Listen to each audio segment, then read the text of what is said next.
So market intelligence, market competitive intelligence, or maybe even strategic intelligence, the role is the following.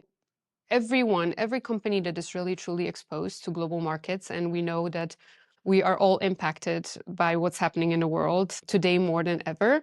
So all those companies that are active globally, they have to have a system in place where they look at the different events that could be impacting them, right? And there's a lot of events that could be impacting them if you're operating globally and if you're a large company.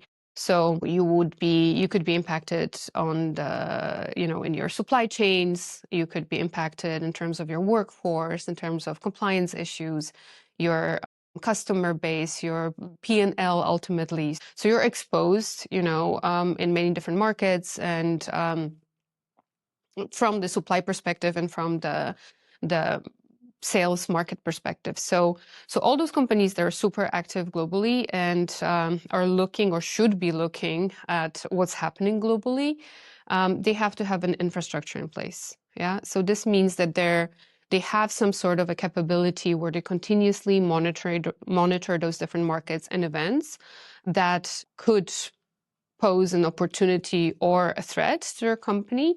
So they have to have an infrastructure where they're monitoring it. They have to have a capability to relatively quickly analyze the signals from the market. So today, the amount of data that we get and insights is unlimited, wish. So once you have all those signals, you also have to filter out the noise, and you have to understand which of those events are truly impactful to you and what do they ultimately mean to your business and to your bottom line. Sometimes it's difficult to interpret, right? You have many different interdependencies as a global company, but you should have a capability to not only see what's happening, but very quickly say like, okay, this has happened. What does it mean?